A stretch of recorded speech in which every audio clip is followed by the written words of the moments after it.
नमस्कार, मी मनीष कुलकर्णी. मी by professional सॉफ्टवेअरमध्ये आहे. 2017पर्यंत पूर्ण वेळ मी सॉफ्टवेअर प्रोफेशनल होतो. 2017च्या नंतर मी या क्षेत्रामध्ये वळलो आहे. आता पूर्णपणे या क्षेत्रामध्ये काम करतो. माझ्याकडे आत्ता 2018 साली मी गोठा चालू केला. त्यामध्ये 3 गायी होत्या. 3 गायीपासून गोठा चालू केला आणि आज त्याच्यात तिथे वाढत वाढत 16 गायी झालेल्या आहेत आणि 2 नंदी आहेत. त्यांचे आम्ही फक्त गोमूत्रापासून औषध बनवणे यासाठी वापर करतो. माझा गोठा आहे मालवणच्या जवळ आचरा म्हणून गाव आहे. आचऱ्याच्या इथे चिंदर म्हणून छोटंसं गाव आहे. त्या गावामध्ये माझा गोठा आहे. सगळ्या कोकण गिड्डी गायी आहेत.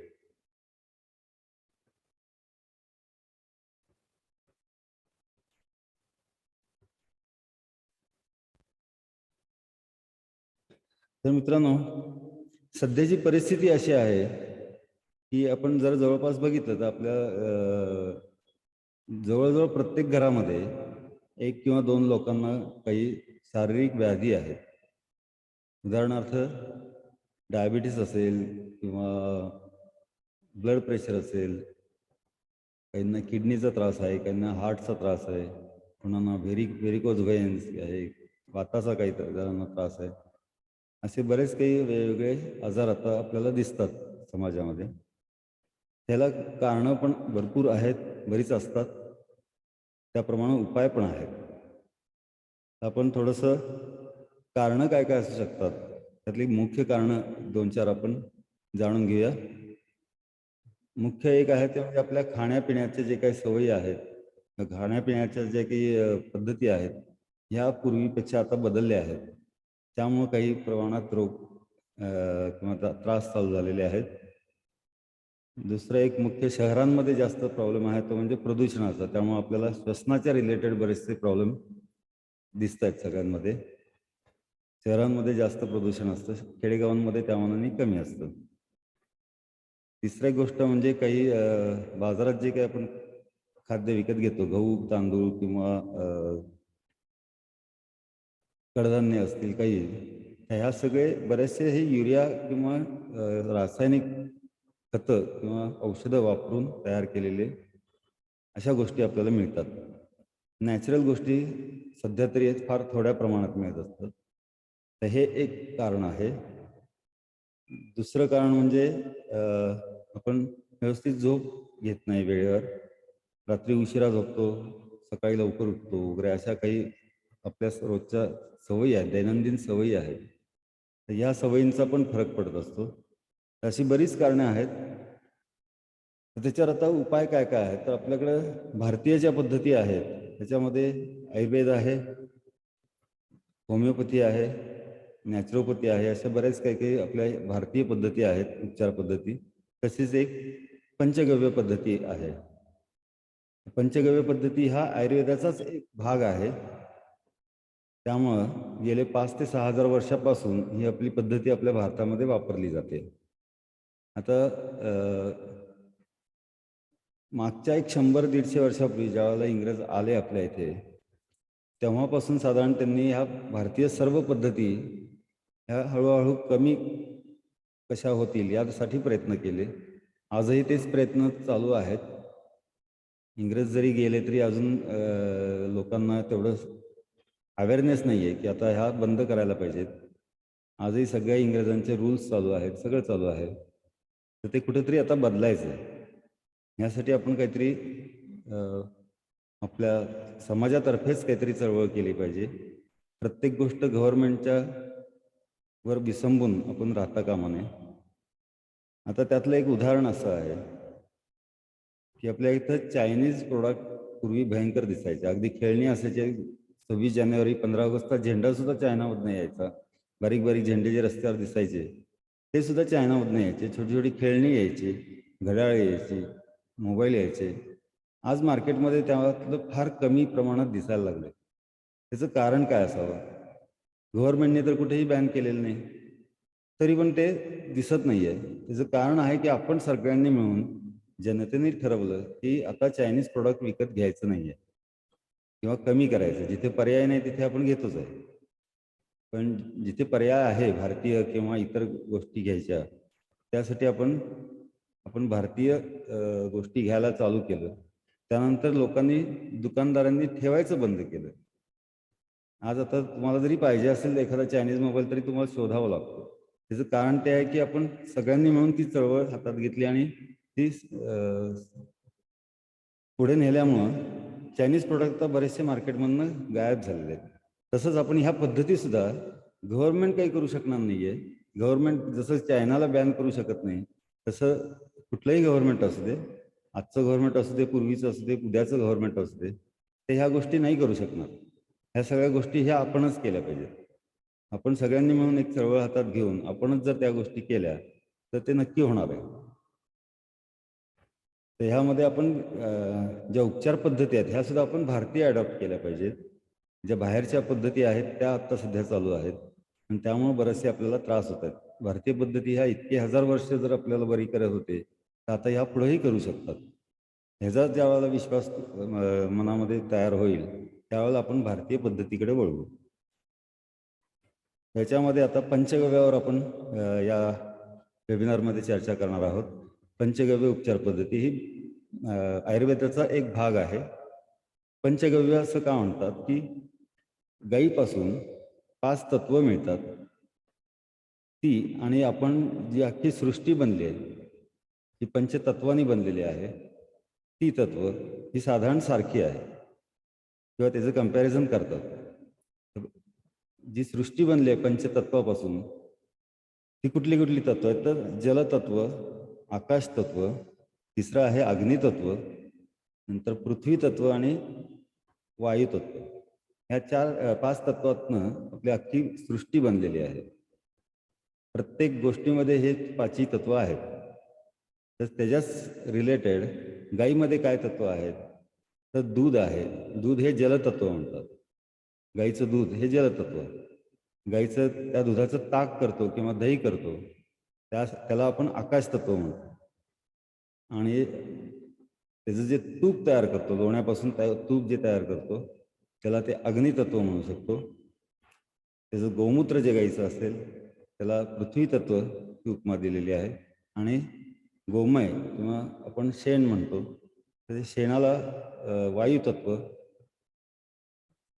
संबोधलेलं आहे. असे 5 गव्य आपल्या गायीकडनं आपल्याला मिळू शकतात. ह्या 5 गव्य वापरून आपल्याला सर्व प्रकारचे उपचार आपण करू शकतो.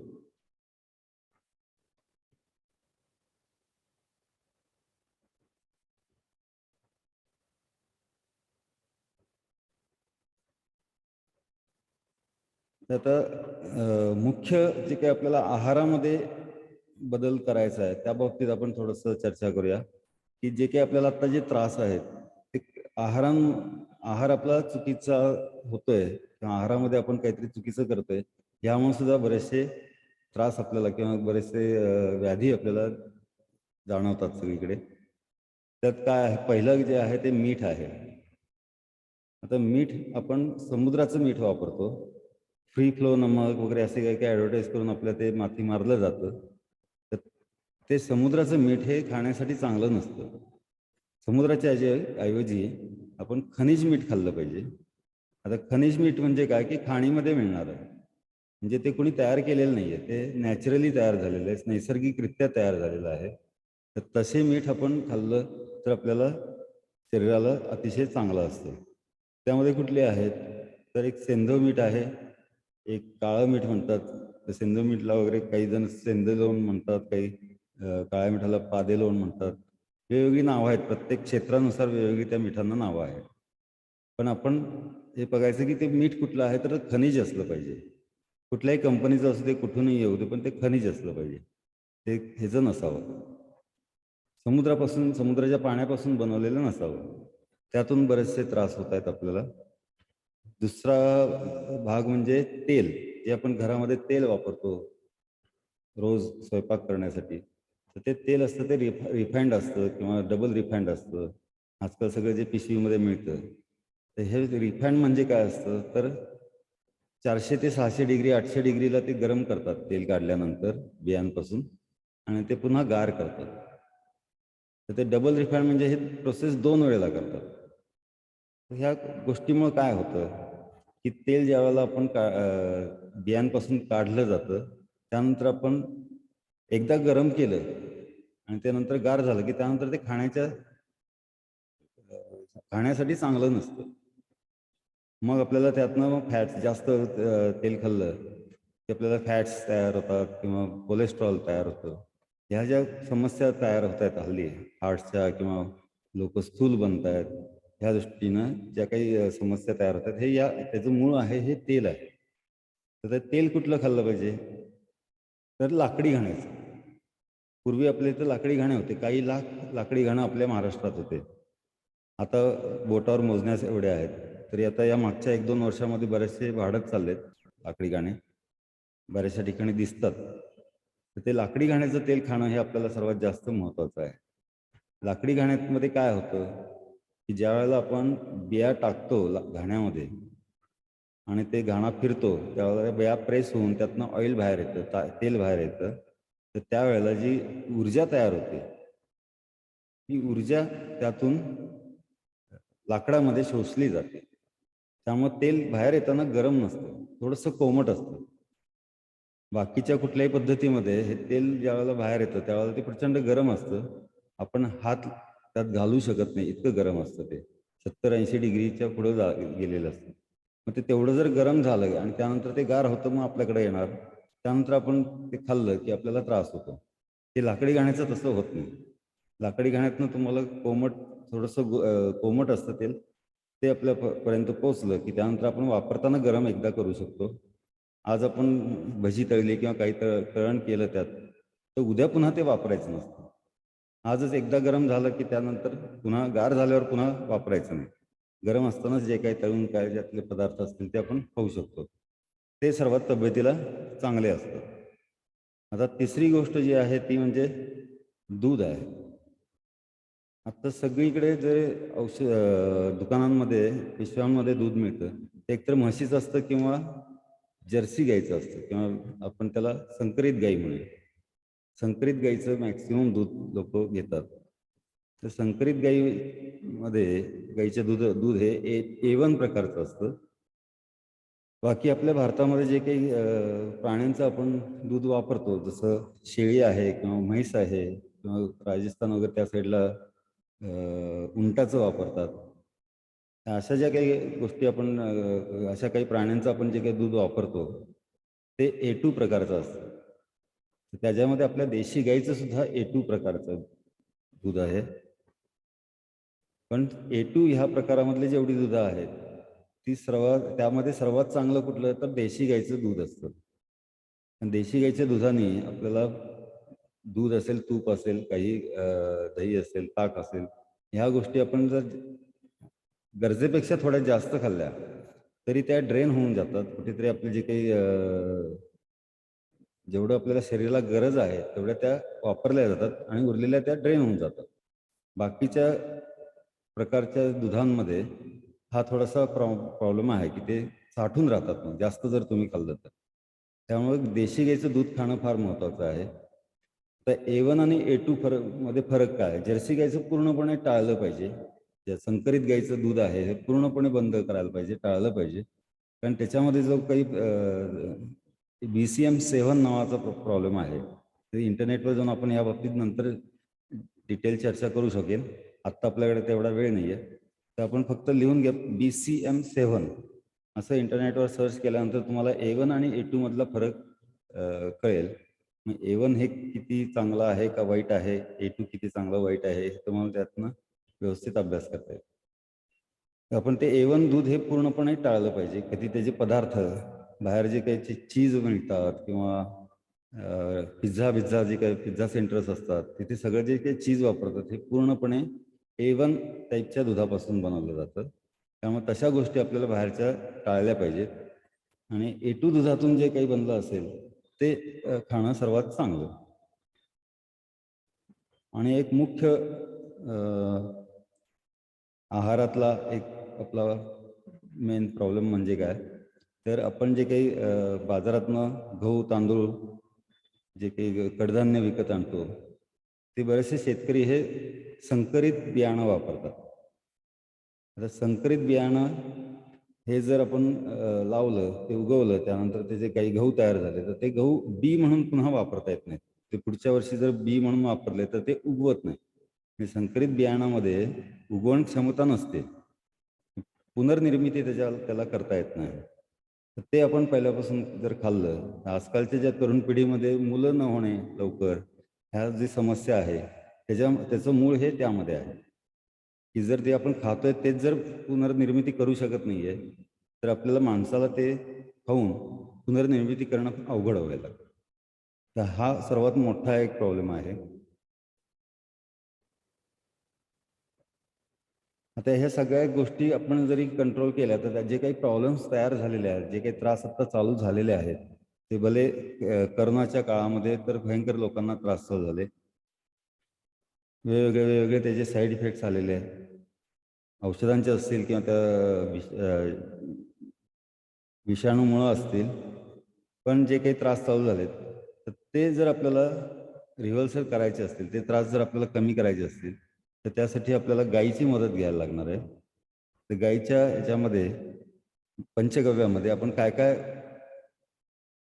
उत्पादनं वापरू शकतो, त्याची मी लिस्ट दाखवतो.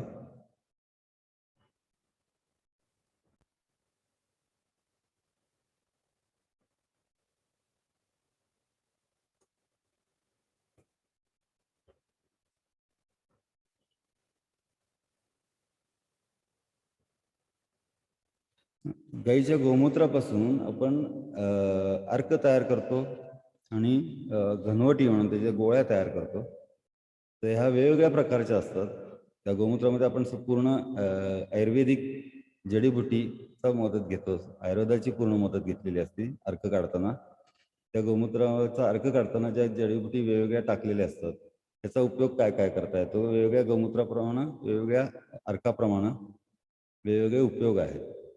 ते म्हणजे मधुमेह, म्हणजे आपला डायबिटीस, ब्लड प्रेशर, रक्तदाब, संधिवात, त्वचा विकार असतील, त्यामध्ये सोरायसिस असेल, पांढरे डाग, वांग बऱ्याचशा लोकांना त्रास असतो. चेहऱ्यावर जे काळे डाग येतात किंवा मूतखडा असेल, पित्ताचे खडे होतात, श्वसनाचे बरेचसे विकार असतात, दमा, अस्थमा किंवा बाकीचे काही खोकला काय बऱ्याच लोकांना बरेच दिवस जात नाही, सर्दी जात नाही बरेचसे, खूप वर्षानुवर्ष सर्दीचा त्रास असतो, काहींना शिंकण्याचा जास्त त्रास असतो, असे काही जे काही त्रास आहेत. नंतर वजन काहींचं कंट्रोल होत नाही आहे, थायरॉईडचे प्रॉब्लेम्स असतात, हृदयविकार म्हणजे हार्ट अटॅक, हार्टच्या रिलेटेड काही प्रॉब्लेम असतात, काहींना रक्ताच्या रिलेटेड प्रॉब्लेम असतात. हे सगळे आपण यातून बरे करू शकतो. म्हणजे गोमूत्राचा अर्क त्यासाठी आपल्याला बराचसा मदत करू शकतो. त्यात आपण एक नंदी अर्क एक तयार करतो. तर नंदी अर्क म्हणजे बैलाचं मूत्र त्याच्यापासून तयार केलेलं अर्क. ते लैंगिक समस्या आणि गर्भधारणेच्या रिलेटेड जेवढ्या काही प्रॉब्लेम्स आहेत ते बरेचसे ते आपल्याला सॉल्व्ह करता येतात. तसंच आपण केस तेल एक त्यामध्ये हे मुख्य उत्पादनं आहेत. ही एवढीच नाही आहेत, अजून भरपूर उत्पादनं आहेत. त्यातले काही आपण चर्चा करणार आहोत. केश तेल आहे, ते केसांच्या संदर्भात जे काही विकार असतील, जे काही त्रास असतील ते कमी करता येतात. वेदनाशामक तेल हे आपण पेन किलरसारखं वापरू शकतो. नंतर मंजिष्ठा मलम आहे, गोमय मलम आहे. ह्या गोष्टी आपल्याला त्वचेच्या रिलेटेड सगळे जे काही त्रास आहेत त्यात वापरतात. नंतर नस्य आणि नासिका हे फार महत्त्वाचं उत्पादन आहे. नस्य किंवा नासिका म्हणजे तुपापासून बनवलं जातं, जे नाकात सोडतात, नाकामध्ये टाकलं जातं. तर त्याच्यापासून आपल्याला कंठापासून ते पूर्ण आपल्या केसांपर्यंत जे काही अवयव आहेत आपल्या इथे, त्या पूर्ण सगळ्या अवयवांना ते जे काही प्रॉब्लेम्स आहेत, त्यांचे काही त्रास आहेत, ते कमी करण्यासाठी मदत करतं. जे कान, नाक, घसा असेल किंवा डोळे असतील, या सगळ्यांचे विकार, मेंदूचे विकार असतील, हे बरेचसे त्यातनं आपल्याला मदत कमी करण्यासाठी किंवा त्रास कमी करण्यासाठी मदत करू शकतं ते. तसं झेंडू स्प्रे आहे, हा छोट्या किंवा मोठ्या जखमांसाठी वापरतात. जखमा लगेच बऱ्या होतात. मोठमोठ्या जखमा फार लवकर बऱ्या होतात. आणि नेम स्प्रे आहे. नेम स्प्रे हा साधारण आपल्याला डेटॉलसारखा जखमा धुण्यासाठी वगैरे वापरू शकतो. बाकी काही उत्पादनं आहेत की जे आपण रेग्युलर रोजच्या वापरात वापरू शकतो, की जे त्रास नसताना किंवा त्रास होऊ नये यासाठी वापरू शकतो. ते म्हणजे धूपकांडी आहे, दंतमंजन, असे बरेच काही प्रकार आहेत. त्यातले तुम्हाला मी काही पेशंट्सचे फोटो दाखवेन.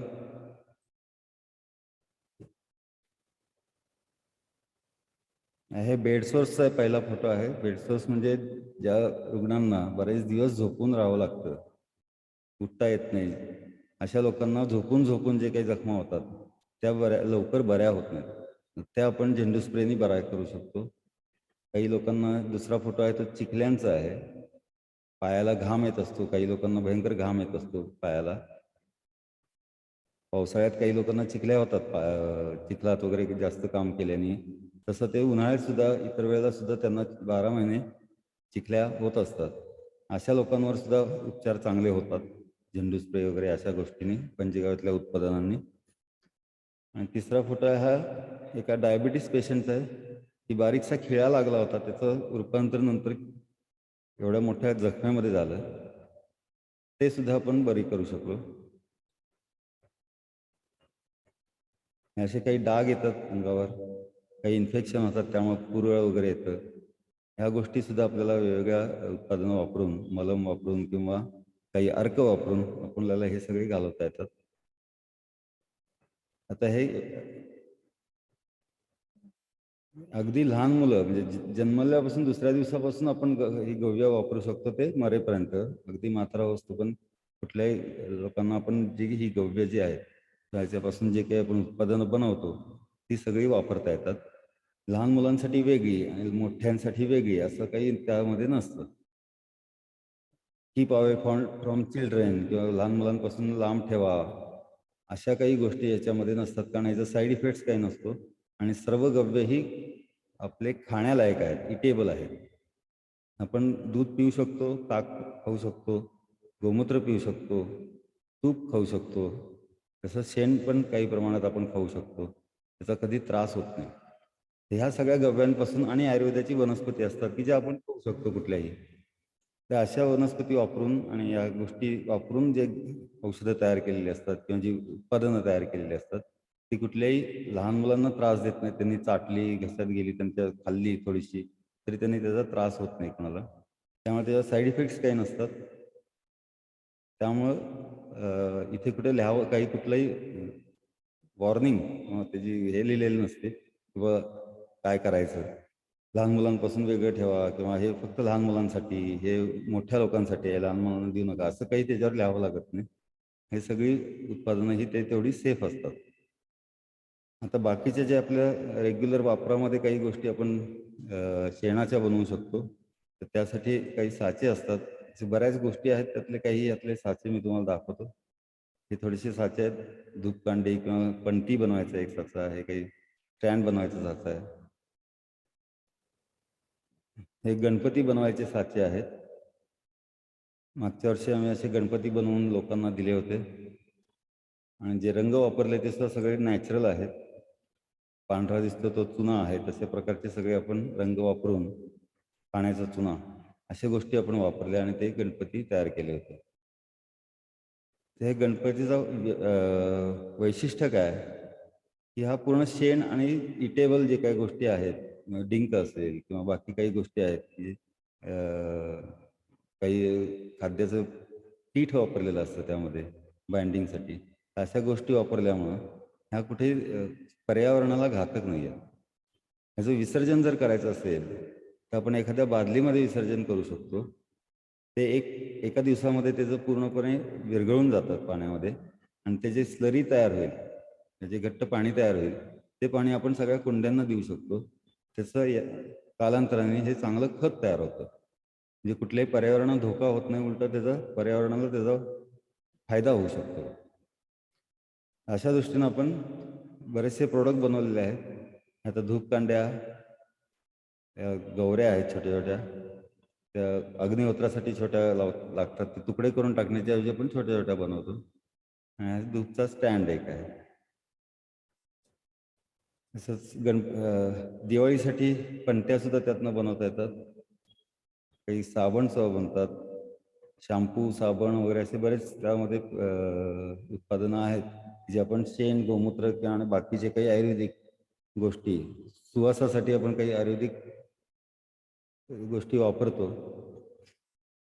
नंतर हे छोटीशी एक कोंडी बनवली आहे नर्सरीसाठी. नर्सरीला ज्या पिशव्या वापरतात रोपं लावण्यासाठी, त्या रोपांचा पिशवी प्लास्टिक कमी करण्यासाठी अशा छोट्या छोट्या कुंड्या बनवल्या आहेत. त्याच्यामध्ये त्यांनी जर रोप लावलं तर ते आपण घरी आणल्यानंतर डायरेक्ट कुंडीमध्ये पुरता येतं आणि ते कालांतराने त्याचं खत तयार होणार आहे. प्लास्टिक कुठेही वापरलं न गेल्यामुळं पर्यावरणाला काही धोका नाही आहे त्याचा. उलटा याचा फायदा होणार आहे की तुम्हाला 2-4 महिने खत टाकायची गरज नाही आहे. तसेच हे आम्ही काही बारीक बारीक गोष्टी बनवलेल्या आहेत. काही घड्याळ बनवले आहेत. त्या घड्याळामध्ये आपल्याला पूर्ण वरच्या कव्हरसाठी जे प्लास्टिक वापरलं जातं ते टाळण्यासाठी अशी काही आकर्षक घड्याळ सुद्धा वेगवेगळ्या प्रकारची बनवलेली आहेत.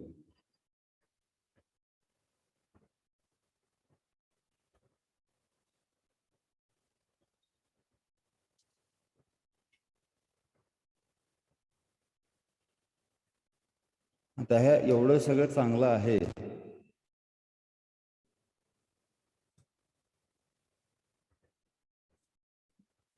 तर या अशा चळवळीमध्ये हे सगळ्याचा प्रसार व्हायला पाहिजे. एवढं सगळं चांगलं आहे तर याचा प्रसार करणं फार गरजेचं आहे. तर अशा या चळवळीमध्ये आपल्यापैकी किती लोकांना सहभागी व्हावं असं वाटतंय? त्यांनी येस टाईप करा.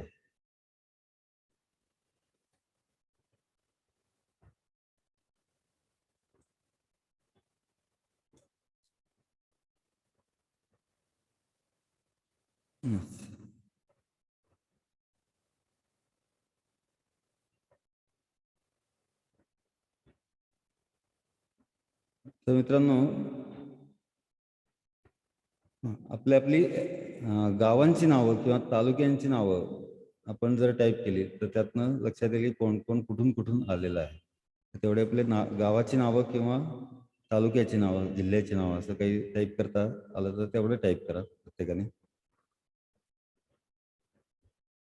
तर आपल्याला या चळवळीमध्ये मुख्य काय करायचं की साधारण 10,000 घरांच्या मागं जर एखाद्या माणसाला हे सगळं माहिती असेल, कसं करायचं, उत्पादनं कशी तयार करतात, ती कुठल्या गोष्टीसाठी, कुठल्या त्रासासाठी कशी वापरली जातात, हे सगळं जर आपण त्यातलं ज्ञान घेतलं आणि असा एखादा माणूस असेल, तर त्या माणसांनी 10,000 घरांमध्ये जर लोक जेवढी पेशंट्स आहेत किंवा ज्यांना त्रास आहेत, त्यांना जर सर्व्हिस द्यायची, तर त्यांना सेवा द्यायची म्हणलं, तर ते तरी पण ते थोडंसं अवघड आहे. तर आपल्या पुण्यामध्ये, मी आता पुण्यात राहतो म्हणून मी पुण्याचं कंपॅरिझन करतो. तर पुण्यामध्ये साधारण 67 लाख लोकसंख्या आहे. कॉर्पोरेशन किंवा महानगरपालिकेच्या नोंदीनुसार. ॲक्च्युली 70 लाखाच्या पुढं असेल. पण त्यामध्ये साधारण घरं किती असतील तर साधारण 10 ते 12 लाख घरं आहेत. म्हणजे तेवढे पेशंट असू शकतात. अगदी 15 लाख पेशंट नसतील, 10 लाख नसतील, ते 8 लाख तरी पेशंट असू शकतात. तर तेवढ्या लोकांना जर आपल्याला काहीतरी असा चांगला उपाय किंवा पर्याय द्यायचा असेल, तर आपल्याला प्रत्येक 10,000 घरांच्या पाठीमागे कमीत कमी एक माणूस लागणार आहे. अशी माणसं आपल्याला पुण्यातच जवळजवळ 500-600 लोक लागतील. अख्ख्या महाराष्ट्रात जर बघितलं तर काही हजार किंवा काही लाख लोक लागतील. अख्ख्या देशात फारच जास्त लोक लागतील. एवढी लोक आपल्याला या चळवळीमध्ये सहभागी करून घ्यायची आहे. तर ह्या गोष्टीसाठी आपल्या लोकांची मदत पाहिजे. यातले किती लोकांना अशा चळवळीमध्ये सहभागी व्हायचं आहे त्यांनी मी टाईप करा.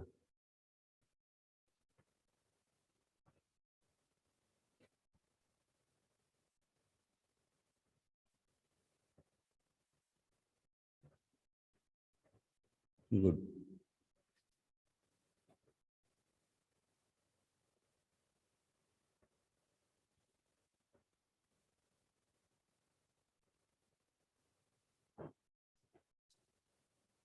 ओके.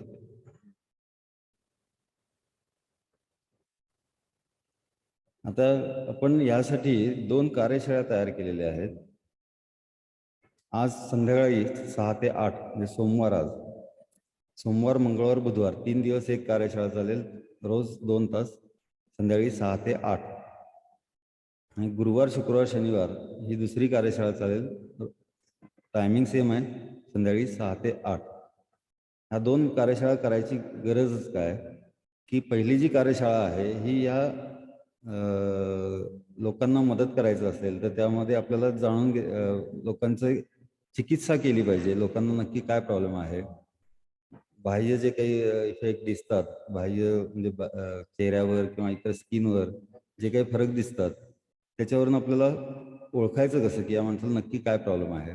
तर त्या बाबतीत म्हणजे पंचगव्य चिकित्सा आणि त्याच्यावर काय उपचार करतात, पंचगव्यात कुठली कुठली उत्पादनं आहेत, जी कुठली आपल्याला कुठल्या गोष्टीसाठी वापरता येतील, हे सगळं अभ्यास करण्यासाठी पहिली कार्यशाळा आहे.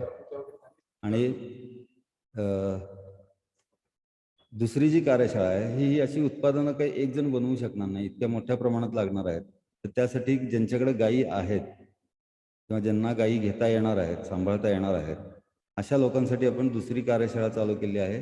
ती आहे गुरुवार, शुक्रवार, शनिवार संध्याकाळी 6 ते 8, रोज 2 तास असेल. 6 तासाची ही टोटल कार्यशाळा असेल. स्क्रीन शेअर करतो मी.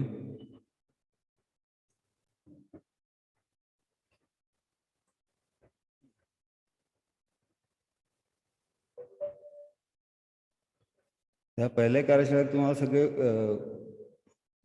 चिकित्सा करता येईल आणि त्याच्यावरची काही उपाय काय आहे, काय काय आहेत ते करता येतील. आसपासच्या आपल्या लोकांना हे यातनं आपल्याला सुटका करता येईल. काहीतरी उपचार करून आपल्याला त्या बाबतीत काहीतरी त्यांना मदत करता येईल. त्यातून प्रथमोपचार उत्पादनं काय काय आहेत, की ती प्रथमोपचार पंचगव्य उत्पादनं म्हणजे काय, की बाबा 5-6 उत्पादनं अशी आहेत की ती प्रत्येक घरात असली पाहिजेत.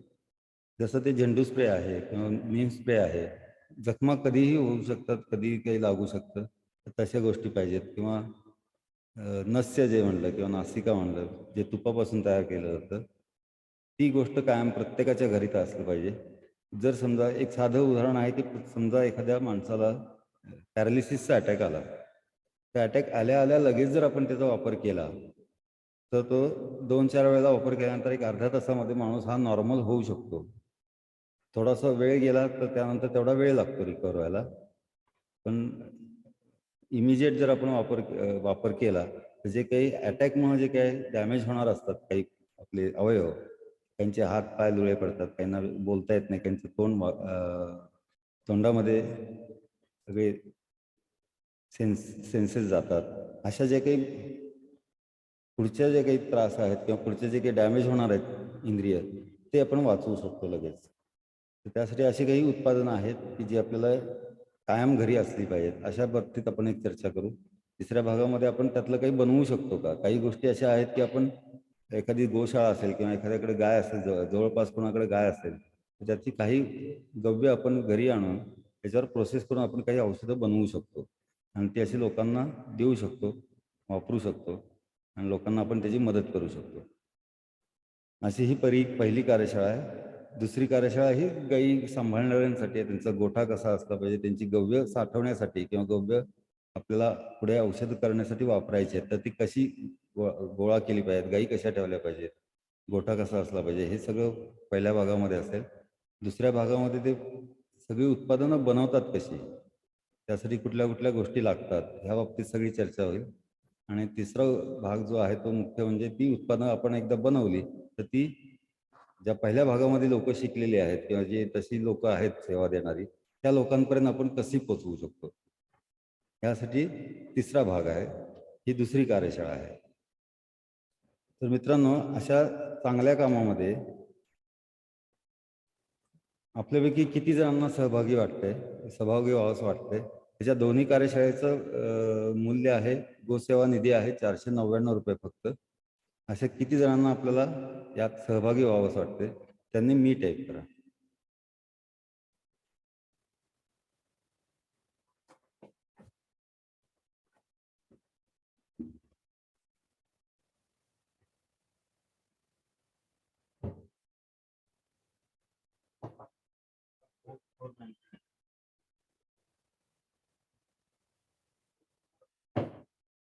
दोन्हीसाठी आहे, दोन्हीपैकी एक सुद्धा करू शकतो, ज्या आपापल्या इंटरेस्ट प्रमाणे आहे.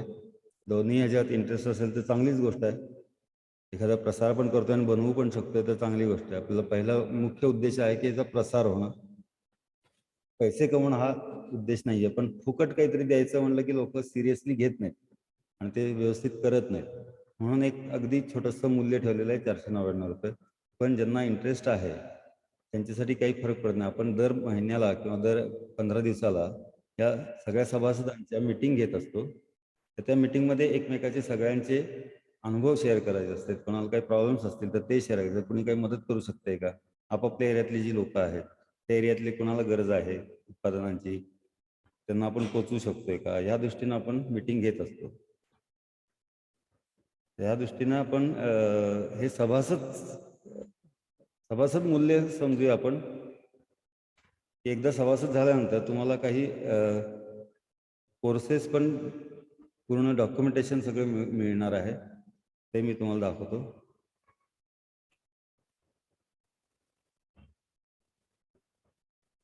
पंचगव्य समृद्धी.in म्हणून आपण एक वेबसाईट तयार केलेली आहे.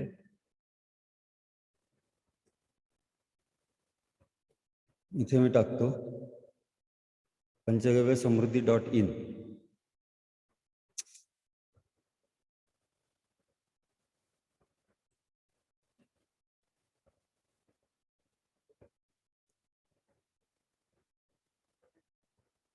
पंचगव्य समृद्धी.in.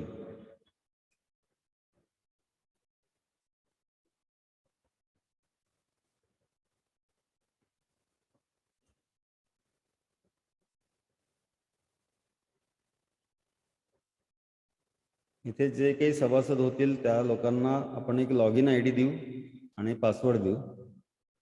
लॉगिन आय डी हा आपला ईमेल ॲड्रेस असेल. मी आता एक टाकला आहे आणि त्याचा पासवर्ड जे आम्ही देऊ तो टाकला.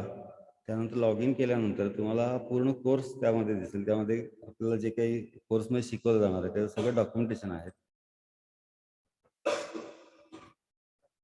गायी कुठल्या कुठल्या आहेत आपल्या देशी या बाबतीत आहे. तर वेगवेगळे त्यात चॅप्टर आहेत. त्यांचं काही A1 आणि A2 इथे बघा. A1 आणि A2 मिल्क जे आहे त्यात फरक काय आहे हे जर सगळं इथे डिटेल्स दिलेले आहेत. काही गोष्टी मराठीत आहेत, काही हिंदीत आहेत, काही इंग्लिशमध्ये आहेत. दुसरा भाग जो आहे तो आपण सगळ्या शरीराबद्दल आहे. इकडे दिसते त्यातले प्रत्येक अवयव जे महत्वाचे अवयव आहेत त्या प्रत्येक अवयवाबद्दल सविस्तर चर्चा आपण करणार आहोत. ती त्यामध्ये सगळे लेखी लिहून ठेवलेलं आहे. ते आपल्याला कधीही नंतर वापरता येईल किंवा वाचता येईल काही लक्षात नाही राहिलं तर.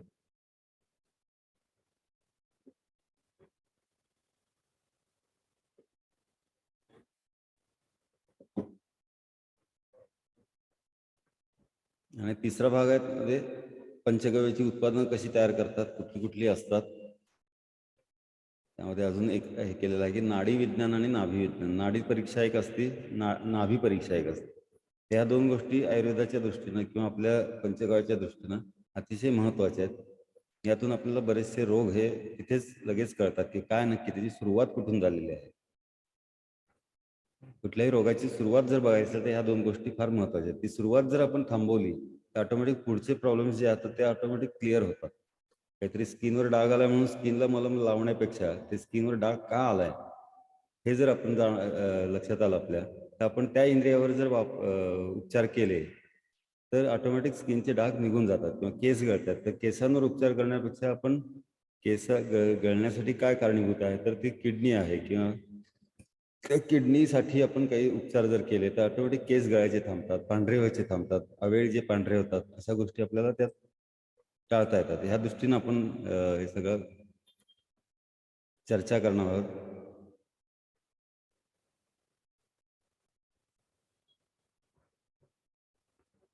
आता आपल्याला जर काही प्रश्न असतील तर तुम्ही विचारू शकता.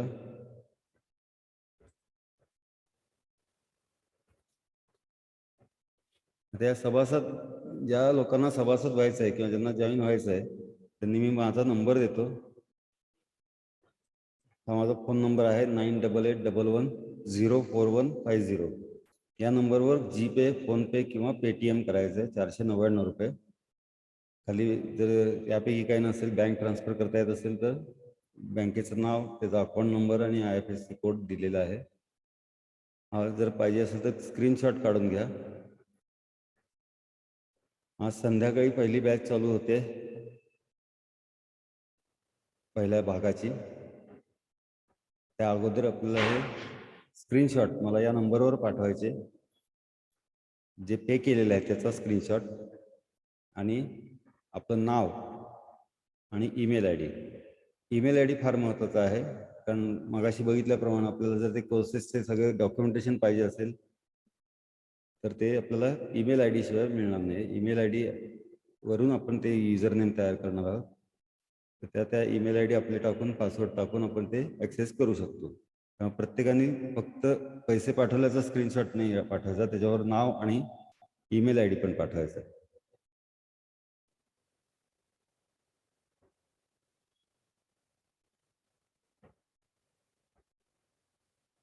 तर मित्रांनो, आत्ता जे काही दाखवलं किंवा जे यातनं काही शिकण्यासारखं वाटतंय का तुम्हाला? भरपूर काही शिकण्यासारखं आहे असं जर यांना वाटत असेल किंवा ज्यांना हे काही करायचं असेल आणि खरंच काहीतरी 499 जर तुम्हाला जास्त वाटत नसतील या सगळ्या गोष्टीसाठी, या चळवळीत सहभागी होण्यासाठी, तर त्या लोकांनी फक्त मी म्हणून टाईप करा, मी.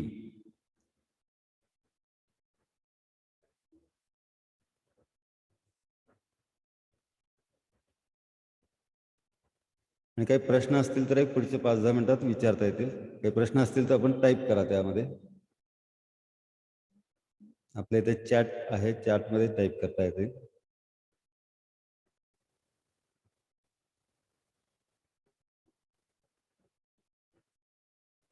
भरत, हां, हे सगळे मी गोष्टी सांगितल्यात आता.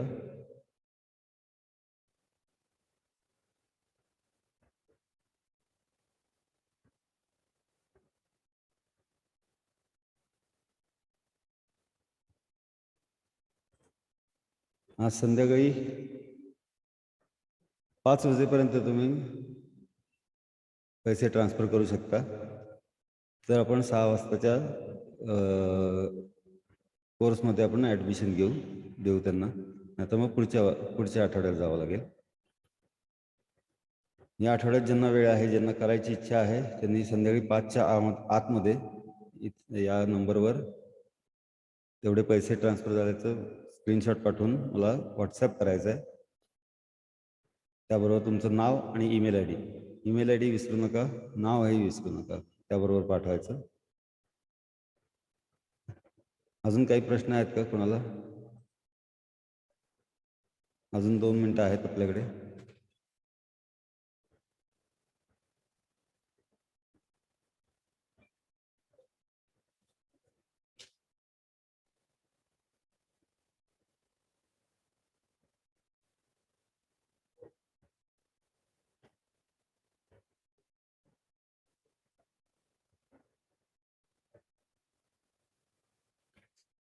We need marketing support.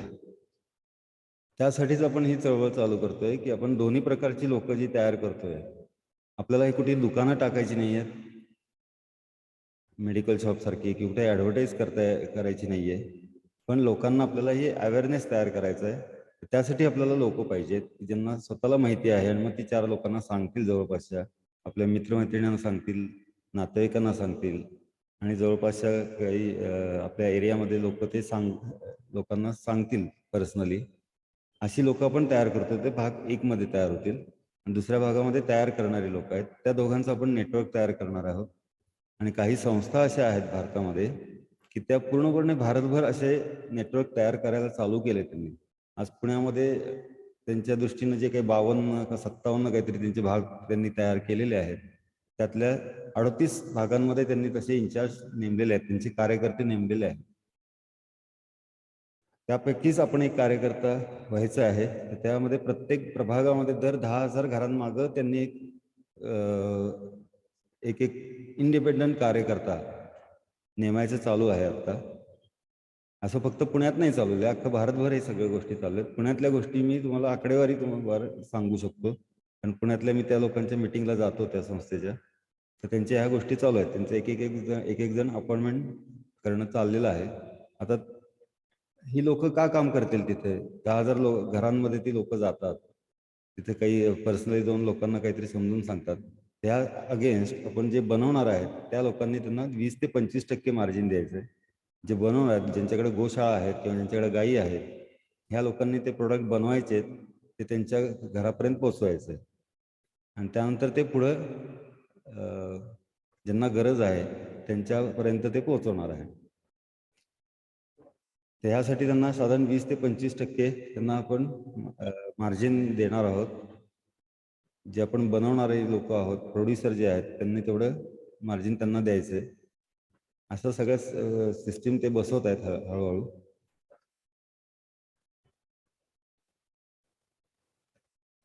भारतातल्या प्रत्येक शहरामध्ये किंवा प्रत्येक गावामध्ये असे त्यांचे कार्यकर्ते असतील.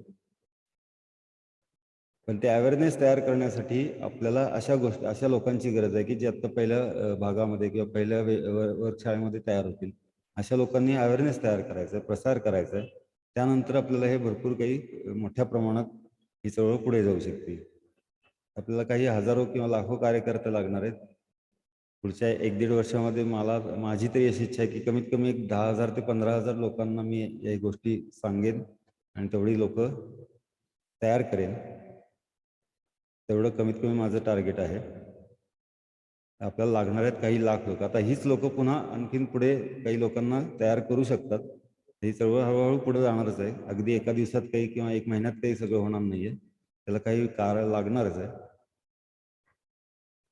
आणि त्या लोकांनी पुढे काही प्रोडक्ट दिले तर त्यांना त्यातनं अर्थार्जन पण करता येईल. समृद्धी जी आहे, फक्त शारीरिक समृद्धी आपण नाही साधणार, तर आर्थिक समृद्धी सुद्धा आपल्याला प्रत्येकाला साधता येईल त्यातून.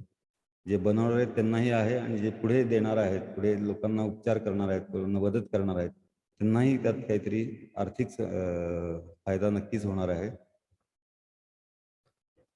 आणि कोणीही फुकट काही कोणी समाजसेवा करत नाही. स्वार्थ पहिल्यांदा असला पाहिजे, तरच परमार्थ चांगल्या दृष्टीने करता येतो. परमार्थ करणारी फक्त लोक पाहिजेत, पण त्यांना स्वतःच्या पैशाने फार काही जास्त काळ आपल्याला नाही करता येत. If possible please share training product list. बरेचसे प्रोडक्ट आहेत जे काही पॉसिबल आहेत, जे काही शक्य आहेत, ते सगळेच अगदी कव्हर होणार नाहीत त्या 3 दिवसात. पण बरेचसे आपण त्यात करणार आहोत. साधारण एक 15-20 तरी प्रोडक्ट किंवा त्यापेक्षा जास्त असतील, तेवढे तरी प्रोडक्ट आपण त्यामध्ये कव्हर करणार आहोत. त्या प्रोडक्टचं पण ह्या साईटवर प्रोडक्टचे पण आहे, ते मी दाखवतो किती प्रोडक्ट आहेत.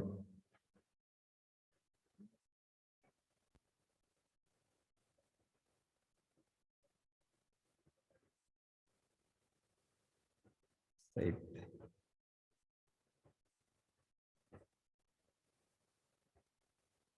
यामध्ये पंचगव्य उत्पादने.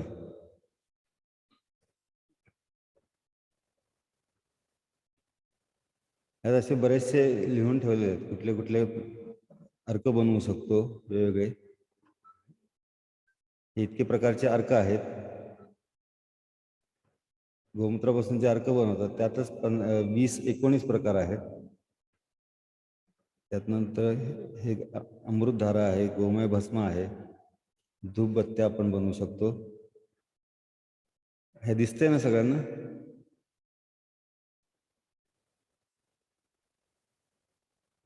ज्यांना दिसतंय त्यांनी येस करा किंवा थंब अप करा.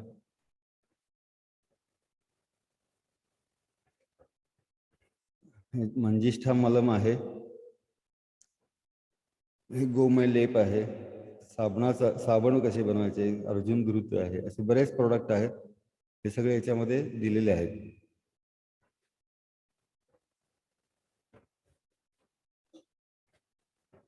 आणखीन काही प्रश्न आहे का कुणाचा?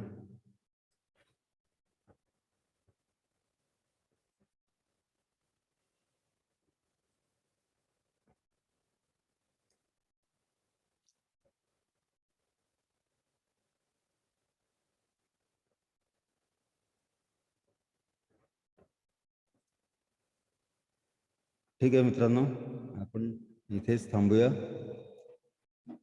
जय गो माता.